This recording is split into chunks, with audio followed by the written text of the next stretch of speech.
1998 সালে মমতা বন্দ্যোপাধ্যায়ের হাত ধরে তৃণমূল কংগ্রেস প্রতিষ্ঠিত হয়। 2011 সাল থেকে 2021 সালে বঙ্গের রাজনীতিতে ছিল তৃণমূলের প্রকৃত অর্থে সুসময়। 34 বছরের বাম শাসনকে উপড়ে ফেলে ক্রমেই বঙ্গে অপ্রতিহত গতিতে এগোতে থাকে তৃণমূল কংগ্রেস।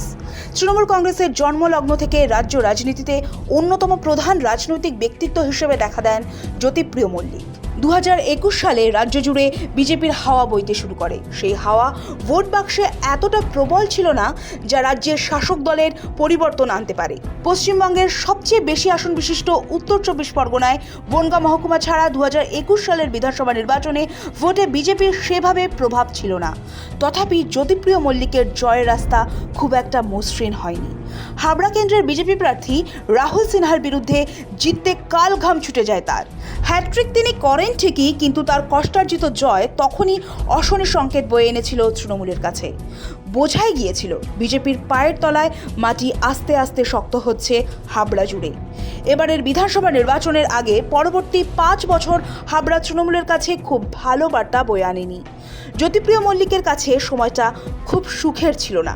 2024 সালের লোকসভা নির্বাচনে এখানে তার প্রভাব পাওয়া যায়। বারাসাত লোকসভা কেন্দ্রের সাংসদ কাকলি ঘোষ দস্তিদার লক্ষাধিক ভোটে জয়ী হলেও হাবড়া কেন্দ্রে মুখ থুবড়ে পড়ে তৃণমূল। কাকলি ঘোষ দস্তিদার হাবড়া বিধানসভা কেন্দ্রে 19,933 ভোটে পিছিয়ে পড়েছিলেন। পাশাপাশি এই কেন্দ্রের 3 বারের বিধায়ক ও একদা খাদ্যমন্ত্রী এবং পরে বনমন্ত্রী হওয়া জ্যোতিপ্রিয় মল্লিক রেশন দুর্নীতি মামলায় অভিযুক্ত হয়ে দীর্ঘ সময় কারাবাসে কাটান। স্বাভাবিকভাবেই একটা সময় উত্তর 24 পরগনায় তৃণমূলের শীর্ষ নেতা বলতে বালুদা নামে পরিচিত জ্যোতিপ্রিয় মল্লিকের ইমেজ বা ভাবমূর্তি চরমভাবে ক্ষতিগ্রস্ত হয়। একদা তৃণমূল জেলা সভাপতি বালু মল্লিক রাজনৈতিক কর্মকাণ্ড থেকে দূরে সরে যেতে থাকেন। প্রায় 14 মাস জেলে থাকার পরে 2025 সালের জানুয়ারি মাসে জ্যোতিপ্রিয় মল্লিক জেল থেকে ছাড়া পান ঠিকই, কিন্তু জেলা ও রাজ্য রাজনীতিতে তাকে স্বমহিমায় এবং তার রাজকীয় মেজাজে বিচরণ করতে দেখা যায়নি। জ্যোতিপ্রিয় মল্লিক তৃণমূল কংগ্রেসের ইতিহাসে একটি বিরল রেকর্ডের অধিকারী। তিনি টানা 5 বারের বিধায়ক। প্রথম 2 বার জয়ী হয়েছিলেন গাইঘাটা বিধানসভা আসনে। উত্তর 24 পরগনার মতুয়া বলয়ে বাম প্রভাব কমিয়ে এনে মতুয়াগড়ে তৃণমূলের উত্থানের নেপথ্য নায়ক ছিলেন জ্যোতিপ্রিয় মল্লিক। একটা সময় সিপিএম ও পরবর্তীতে বিজেপিকে ঠোঁট কাটাভাবে আক্রমণ করে চলা জ্যোতিপ্রিয় মল্লিকের দাপট অনেকটাই কমে যায় 2023 সালের শেষ দিক থেকে। জ্যোতিপ্রিয় মল্লিক রাজনৈতিক কর্মকাণ্ডে না থাকায় উত্তর 24 পরগনায় বিজেপির উত্থান ত্বরান্বিত হয়। 2025 সালে জেল মুক্তির পরে যে জ্যোতিপ্রিয় মল্লিককে দেখা যায় তিনি পুরনো বালুদার ছায়া মাত্র। দেখতে দেখতে চলে আসে 2026 সালের বিধানসভা নির্বাচন। হাবড়া বিধানসভা কেন্দ্রে তৃণমূলের প্রার্থী হয়ে কে দাঁড়াবেন তা এক বড় প্রশ্ন হয়ে দেখা দেয়। বড় মাপের নেতাদের কেউই আগ বাড়িয়ে হাবড়া বিধানসভায় প্রার্থী হতে রাজি ছিলেন না। শোনা যায় জ্যোতিপ্রিয় মল্লিক নিজেও হাবড়া বিধানসভা কেন্দ্রের চেয়ে বারাসাত বা দেগঙ্গা বিধানসভা কেন্দ্রের মতো নিরাপদ আসন পেতে আগ্রহী ছিলেন। তবুও পোড় খাওয়া রাজনৈতিক নেতা জ্যোতিপ্রিয় মল্লিককেই এই আসনে টিকিট দেয় তৃণমূল নেতৃত্ব। একথা মাথায় রাখতে হবে, তৃণমূল কংগ্রেসে টানা 5 বারের বিধায়ক হাতে গোনা। পারিবারিক সূত্রে বর্ধমানের মন্তেশ্বরের ভূমিপুত্র হলেও জ্যোতিপ্রিয় মল্লিকের রাজনৈতিক কর্মকাণ্ড প্রায় পুরোটাই কেটেছে উত্তর 24 পরগনা জেলায়। উত্তর 24 পরগনা জেলা তিনি হাতের তালুর মতো চেনেন। ধুরন্ধর রাজনৈতিক বুদ্ধি, নেটওয়ার্ক, ভোট মেশিনারি সম্পর্কে তীক্ষ্ণ জ্ঞান এবং ভোট ম্যানেজমেন্ট তার চেয়ে খুব কম লোকই জানেন। এই অবস্থায় হাবড়া বিধানসভা কেন্দ্রের জন্য তৃণমূল নেতৃত্বের কাছে হাবড়ার 3 বারের বিধায়ক জ্যোতিপ্রিয় মল্লিকের চেয়ে দক্ষ প্রার্থী কেউ ছিল না। কিন্তু সেই জ্যোতিপ্রিয় মল্লিকেরও অবস্থা খুব ভালো নয়, তা বিজেপির অন্দরমহলে কান পাতলেই শোনা যায়। উত্তর 24 পরগনার যে কটি আসনকে তারা নিশ্চিত হিসাবে বিবেচনা করছে তার মধ্যে অন্যতম হাবড়া বিধানসভা কেন্দ্র। তারা হাবড়া বিধানসভা কেন্দ্রে প্রার্থী করে ডাকাবুকো বিজেপি নেতা দেবদাস মণ্ডলকে। দেবদাস মণ্ডল প্রথম থেকেই হাতিয়ার করেন জ্যোতিপ্রিয় মল্লিকের রেশন বিতর্ককে।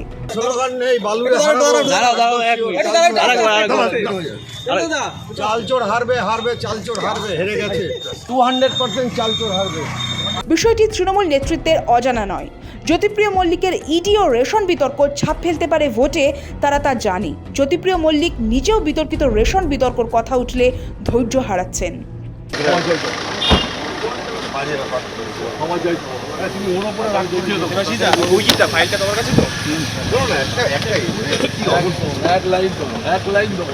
মুশকিল আমাদের কি ধৈর্য করতে হবে, কে বলেছে? তৃণমূল শীর্ষ নেতৃত্ব অচিরেই বুঝতে পারে ড্যামেজ কন্ট্রোল করতে না পারলে এই কেন্দ্র হাতছাড়া হয়ে যেতে পারে তৃণমূলের। আর সেজন্যই অশোকনগর ও হাবড়া কেন্দ্রের প্রচারে এসে মমতা বন্দ্যোপাধ্যায় তার বক্তব্যের অধিকাংশ সময় অতিবাহিত করেন জ্যোতিপ্রিয় মল্লিককে সার্টিফিকেট দিতে।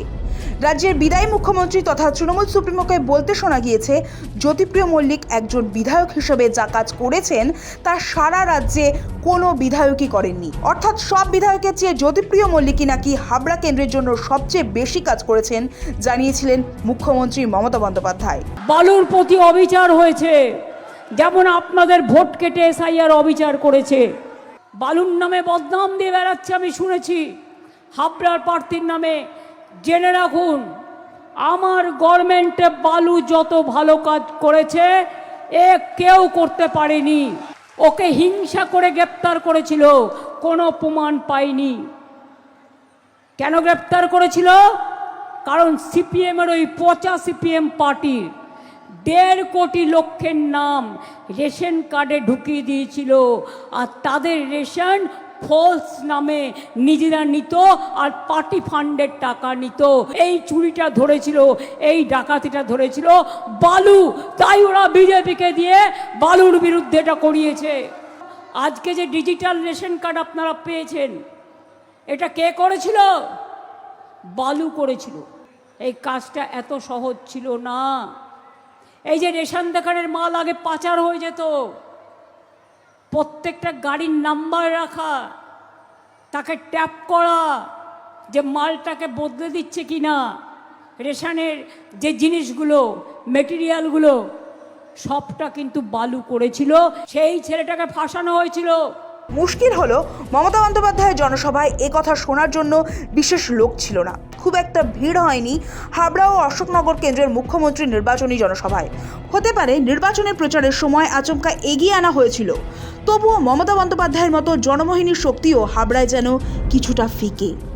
আমার পুরনো দিনের সাথী, এবং আমি চাই বালু হাবড়া থেকে জিতুক।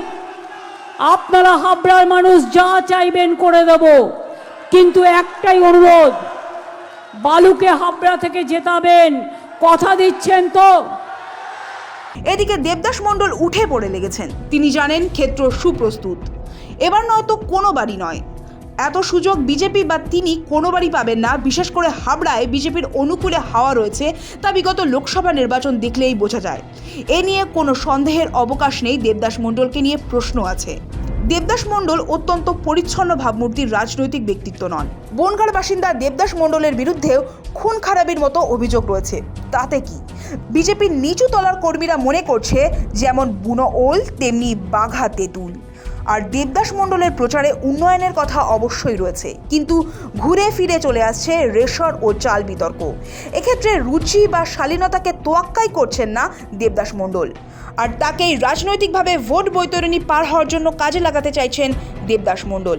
তিনি প্রার্থীপদ পেয়েই জানিয়েছিলেন, দলের কাছে তার অনুরোধ ছিল জ্যোতিপ্রিয় মল্লিক যেখানেই দাঁড়াবেন তিনি তার বিরুদ্ধে লড়তে চান। পুরনো হিসেব বোঝাপড়া করা বাকি রয়েছে। সুযোগ পেয়েছেন দেবদাস মণ্ডল। বিজেপির প্রচারে লোকও হচ্ছে। হাবড়ায় বিজেপির হাওয়া যে সজোরে বইছে তা নিয়ে সন্দেহের অবকাশ নেই। জ্যোতিপ্রিয় মল্লিকের অসুবিধা আরও রয়েছে। তার সুদিনের অনেক সঙ্গী তার সঙ্গে এই মুহূর্তে নেই। তথাপি বিজেপির প্রতিটি নেতা ও কর্মী জানে প্রতিপক্ষের নাম জ্যোতিপ্রিয় মল্লিক। তিনি নীরব থাকুন বা সরব থাকুন, দেবদাস মণ্ডলকে হারানোর জন্য ঘুঁটি তিনি সাজাচ্ছেন, একথা বলাই বাহুল্য।